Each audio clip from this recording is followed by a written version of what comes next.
Hi, everyone. So it turns out that ketamine therapy is real and it works. And I already have dry mouth. Sorry. So I don't want to...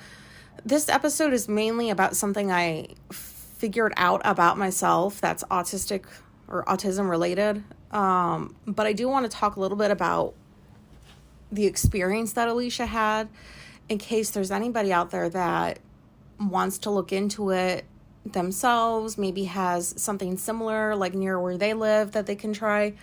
But basically, it was a 2-day retreat, 12 hours-ish each day. I dropped her off at about 8:30 in the morning, went back to pick her up 12 hours later. I think I said that. And the place was only about like 45 minutes away, so it wasn't like a long drive. And I'll get to the driving shit later because that'll have to do with the anxiety stuff. But anyways, so what she said she did the first day is it's her, 4 other girls, women, and each one had what they called sitters, like babysitters, to watch them when they were under the influence. So there's a bunch of what I call, and I am so sorry if there are any therapists that listen to this and are going to be offended. I'm not trying to offend.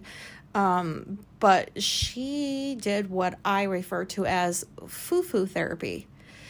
Mind you, foo-foo therapy does in fact work. I've always believed that it works. I just think it's funny. Foo-foo therapy to me is drum circles, because they did some of those in the forest. They made a fire, then they sat around and did drum circles. They were doing like these weird dance moves. One time, like the first night, they got read a bedtime story by one of the therapists while they each had milk and a cookie. If you're familiar with like psychology, you know like what the purpose of that was. But I couldn't help but laugh. Even though Alicia said that it opened something up for her and she cried when like she was listening to that story. Such a dick, but I don't know. That's what I call foo-foo therapy. Like one of the first things they did for an icebreaker is in the middle of the studio, there's like this pile of toys, and each participant is asked to pick a toy, and they sit in a circle and they're supposed to come up with like stories about that toy. Like, what's that toy feeling, or what's it been through? I mean, again, there's a purpose for foo-foo therapy. I am not a foo-foo therapy person. I will never sit in drum circles. I will never make up stories for things that are not real. No, and I will never, ever, ever, ever be watched by or observed by somebody while I'm under the influence of something. Like, no, I will not do that. So in between the foo-foo therapy, each day they took their ketamine. So it was like this like, I don't know, 2-hour-long experience on both days. So the first day they took the majority of their ketamine. And then after, I don't know, was it 10 minutes? They took like boosters, like the rest of the ketamine. And it was dosed based on your weight. So it was different for everybody. And as soon as everybody took their ketamine, they would lay down in what is referred to as their nesting area. Foo-foo therapy. Nesting? I mean, come on. So they laid down in their little nests or whatever, and they had headphones on that were noise canceling. They had eye masks to block out the light. Some of them had blankets, and you are just kind of laying there for 2 hours having this completely internal experience. And I am going to tell you that my expectations for how this turned out are just, they vastly exceeded anything I thought was going to happen. She's like so different. And I guess like one of the biggest things was the fact that she was so open to doing something like this, because she doesn't even like taking Tylenol if she can avoid it. Like, she doesn't like putting like drugs and stuff into her body. You know, medicine's never really worked for her anyways, like medication. So she said that 2 hours did not feel like 2 hours. It felt much quicker, but that she just started getting these images of trees. Like, everybody had like different things that would pop up for them, and some of it made sense and some of it didn't. But for her, she just saw like these random things. And then she said that her inner critic, she had a conversation with it and told the inner critic, like, you're not welcome here right now. So she didn't have to worry about criticizing herself while she was having this experience. And she said that if anybody knows what parts work is, again, I'm sorry if I'm offending you, but it does work for people. I just find it funny that people are like, think that they say that they have these different parts inside themselves. Like, the inner child thing, I understand, but like, there's the part of you that does this, and then there's this other part, and they're treated like separate entities. I don't even know if I'm explaining that right, but I think parts work. I just think it's cheesy. Oh God, you guys are I'm probably losing some people. It works. I think it's funny. I don't know. I'm just an asshole. But internal family systems, Alicia is definitely like all about that. So she said that she saw her younger self, I don't know, like 10 years old, and had a conversation with her younger self, and, you know, like, everything's going to be okay, like that kind of stuff. And she said she really saw her inner, like, I don't know, it wasn't a hallucination, but there were some conversations that I guess that she had in her head with like her inner child, and basically it did what they said that it could do for people, and it opened up parts of her brain that she wasn't able to access, and feelings are so hard for her to access. And so part of the experience was the participants were asked to limit contact with the outside world, like, don't process through what you're going through until after the retreat, because if you do it while you're going through the retreat, you could mess up the process for yourself. It could open up, you know, wounds or something, or it could just, you should be around therapists, I guess I should say, until you're done with the retreat. So I drove her home, and she didn't share anything with me. I didn't ask, and I'm such a curious person. Like, I always want to know everything all the time, but like, when I'm told that like there's a rule and like that was the rule, like, I will follow it, and I will not be curious because I'm following the rule. So I could just sense that something was different about her. And actually, the driving part I was talking about, when we got home that night, like, she ended up staying there longer than what they thought they were going to be, because they ran behind, or like, I don't know, did something extra. So it's still light out until about 8:30, and it just kept getting darker. And I'm sitting outside the studio, like in my car, just watching the sun go down, and my anxiety is like ramping up, because I have not had to drive that far in the dark in years. Not since I worked at my last outpatient program. And the closest it's come is like a couple years ago, I drove across the street to Walgreens to get something for Alicia, and it was nighttime. I don't drive at night because I can't see shit. Which means I probably just shouldn't drive at night, but I don't know. Like, I managed to do it. It's just, I just can't see well at all. Like, the blinding lights, and people that don't turn the brights off when they're coming your way. And it was raining, so that wasn't helpful.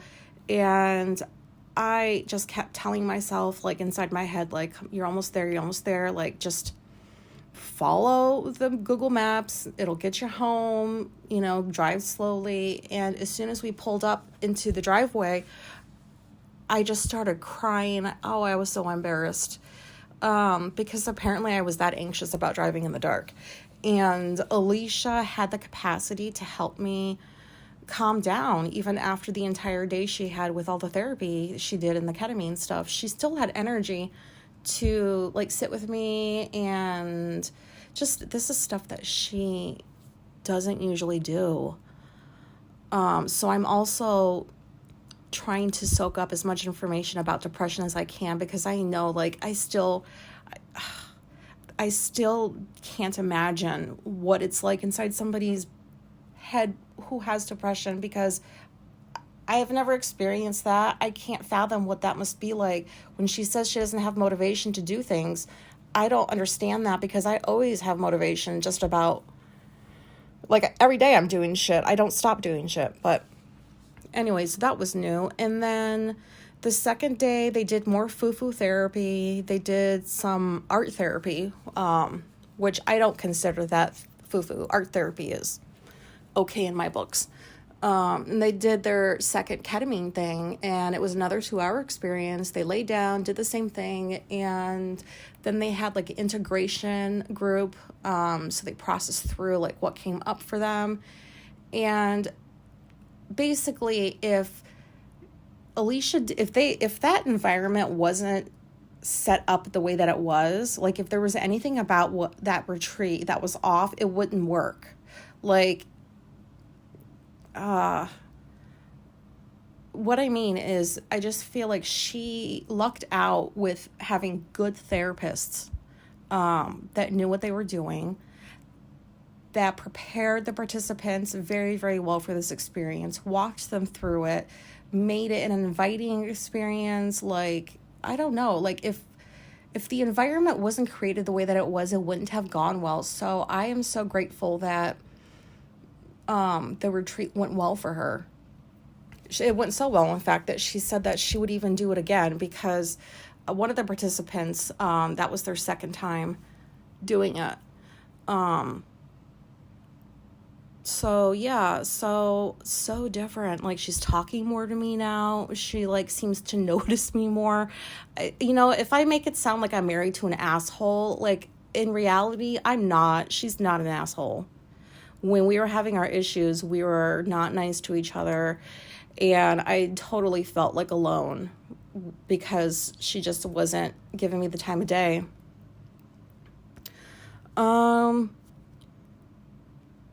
But yeah, that's depression. She had a lot going on, blah, blah, blah. I could spend a whole another hour talking about that, but all I'll say is this is like a different version of her I've never seen before, and the neuroplasticity lasts for about 7 to 10 days before, that's how long it lasts. And so in the meantime, people are supposed to like start doing things they weren't able to do before because they didn't have the motivation. So they try to like retain some of what they got. I don't know how to explain it, but anyways, like, I'll just say this is great. I never thought that I would see like a whole other side of her. A side that's willing to share lots of stuff about herself. She is slowing it down and not feeling so overwhelmed by work and school and stuff like that, and she's making time for me in the ways that I like. So yeah, it's awesome, and I'm sure like I'll have more to talk about like regarding changes I'm noticing. But anyways, I would recommend people like look into it. Obviously, everybody's different, so it's not going to work for everyone, but I'll say that she is so resistant to stuff like this. Like, it's like pulling teeth. It was like, for me to get her to even consider doing this was a task. So, and she didn't think it was really going to work, and it did. So, I can't believe it. But anyways, so what I discovered about myself the week leading up to this retreat was I apparently go nonverbal when I'm feeling really, really, really, really anxious. And I feel a little embarrassed saying that, but also I can't control it, so it's not really something I should be embarrassed about. What happened was, oh God, I don't want to make this like an hour-long episode. In the past, when I would have extreme anxiety over a brand new situation, like, not just like something popping up in life, but like, like an experience you've never had before, like something really serious. When I've had anxiety about these things in the past, looking back, I realized that I needed the time to be by myself to process through the anxiety. And I ended up being an asshole to Alicia, to push her away, to get what I wanted without actually having to ask for the time that I needed to be by myself. And, that would have required knowing that that's what I wanted. Like, all these layers it's just really cool. Like, when you work on yourself, all the shit that keeps coming up, and it helps you understand yourself a lot better. But so this time, I was well aware of like, I recognize this feeling. I'm having so much anxiety because like the driving, and I don't know how this is going to turn out. And what if the car breaks down along the way? Like that kind of all the shit that we think about and plan for, that's not going to happen. That's what I do. And then I come up with my solutions. And I don't know that that's ever going to go away. That's just how my mind works on like a regular basis every single day. And so I at least recognized I feel really, really anxious. And in the past, when I have felt this way, I have been a bitch. So I'm not going to be that way this time. And my anxieties, a lot of it was just the unknown of how, like, what's going to happen. How is this going to turn out? Is this going to make things worse? Am I going to be able to, like, get her there on time? And, that whole thing. And it was also, like, worrying that she's going to not benefit as much as she could because she wasn't there with the rest of them. Which I think I said this already, but that ended up, it didn't take anything away from the retreat at all. Like that group was so solid those 2 days. It was like she never left. So that was good to hear. I don't remember what I was saying. Sorry. Oh man. What was I saying? I was doing so good. Anxiety. I don't remember. Okay, yeah, there we go. And so I told myself, do not take things out on her. She has done nothing wrong to you. Just be nice. And so I didn't realize I had gotten like pretty quiet. Like I basically went from talking, I talk all the time when she's around. And I wasn't doing any of that. And that's not new to me. I knew it was because I had anxiety, but like basically she was coming up with stories in her head about like my behaviors because she was interpreting my silence as I didn't want to drive her, or, like I was trying to get out of that or something like that. And it reminded her of like patterns that we would find ourselves in the weeks leading up to her doing another round of TMS, and we actually had therapy a little while ago, and we were talking about that in there, and I explained that the patterns in the past are not the same as what happens this time, because in the past I would just be like, oh, here we go again with another round of TMS that's not going to work, like, because shit was just bad. It was just bad. I was not doing well. So what I didn't do this time that I need to do next time is I need to tell her, hey, this is how I process through anxiety over like pretty major events in my life, and I just need to be by myself. Please leave me alone. Please don't personalize this or view this as like a rejection, because I didn't say any of that. And I could have. I didn't really use a lot of words because I guess I didn't really know like what was going on. I don't even know if I'm making sense. I knew I had anxiety and I was trying to work on it. That's as good as it got. And then now looking back, I had no idea. I was so shut down.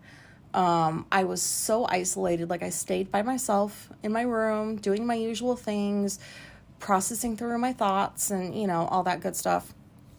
And I just need to tell her next time that that's what I'm doing.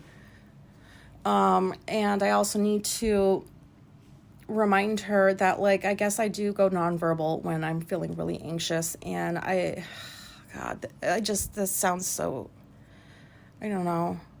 Like, I'm so talkative. I talk. And then to go from that to, like, not being able to, I guess I worry, like, is that going to be believed? Because it's true. She's only ever used to me talking a bunch when she's around. She's the only one I talk this much around. And will she think I'm lying? Like, all those thoughts come into play. So I definitely have work to do in this area, and I need to just be like, no, this is what's going on. And Alicia was like, why didn't you just, like, tell me that you were having the anxiety and the kind of thoughts that you were having? And the reason is because she doesn't need to hear that shit when she's having her own anxiety about what's coming. Like, how is mine going to help her? And I also told her I didn't feel the need, like, to tell her my thoughts. I didn't feel the need to call Laura and try to, like, work through some stuff with her. And I'm thinking that that's because, and I told her this, I'd never had anybody in my life that would hold my hand, not like hold my hand, but, would just be a normal, loving, caring human and helping me work through my feelings. And I was an anxious kid, and nobody, my parents, they had no clue about emotional intelligence. Like, my dad probably did, but not my mom. But anyways, they didn't do that for me. No other adult in my life did that for me. I just kind of had to figure out how to deal with stuff on my own, and which the older you get, the harder it gets to continue in those destructive behaviors and patterns. However, this one works for me, and I told Alicia that I don't have the desire to work through my stuff with anybody because I've never had anybody. I've gone 40 years without that. Like, I don't suddenly want that. And I don't know if that sounds weird to say, like, maybe it does, but in her mind, the week leading up to the retreat wasn't very good. In my mind, the week leading up to the retreat went so well because I didn't take out anything on her like I usually do. And I discovered that I like isolating. It makes me feel safe, if you know what I mean by that. I'm just in my room with my thoughts, with my things, with my cats. And having somebody else in the room, like, even though it's my wife, I don't know why. I can't stand it. I really just need to isolate. And I was still doing all the stuff I usually do. The only thing that was different, I guess, was I didn't talk very much to her or explain to her that, like, no, I do in fact want to take you. I'm just dealing with, like, anxiety. And I guess this is the way I deal with it. I didn't say any of that. And I didn't know most of it. But I do now. And so she felt rejected that week. And I understand that. So we have agreed that when I'm feeling that way, I just let her know I'm having a lot of anxiety. I need to be by myself. I will come to you to check in like a couple of hours. And she knows not to come near me or talk to me or anything. Is anybody else out there like this? You know, when I used to do counseling, I would talk with clients about processing through feelings with people you trust and not having any clue that people work through stuff in different ways. Not everybody needs to verbalize something with somebody else to process through it. And I liked how I dealt with my anxiety, as odd as that sounds. I felt nice and safe in my room with like I said, all this shit that, like, this is my safe space. I'm always in here. And that's as far as I got. And I know that that's related to autism because I've heard other people mention that they do this, but I haven't heard anybody mention that it lasts for several days. Like usually like maybe 2 at the most, they say. So like mine was like good 5-6 days that I couldn't talk. I just couldn't. If I tried, I couldn't. So I still can't wrap my mind around how that's possible. But anyways, yeah, so that's kind of a cool thing, I think, that I realized about myself. And next time, because there will be a next time, I will approach it differently and just let her know, hey, this is what's going on. Which sounds so easy after the fact, but it doesn't even, like, sometimes these things don't even cross my mind, like, in the moment. So I'm trying to get better at that. But yeah, it was a good 5-6 days that I just was so quiet and kept to myself. And I feel bad that I couldn't give her the support that she was looking for in the ways that she wanted it. I felt bad I couldn't do that. But I know why now. And I also kind of threw in there, because to me, this is true. To me, like, that was supportive. I was working on being a better version of myself for her than I have been in the past with stuff like that. I don't know if that makes sense, but I was being supportive by trying to, like, work on my shit. That was, I felt like, I don't know. I think I'm just talking in circles at this point, but, you know, we just get frustrated with each other because, you know, we want each other to show up in certain ways. And even, like, that's just frustrating for both of us because, like, there's certain things I'd like her to do that she doesn't do. And you just kind of have to accept it and understand that everybody's different. And it is what it is. But anyways, I'm going to get off of this now because I feel like I'm talking about nothing.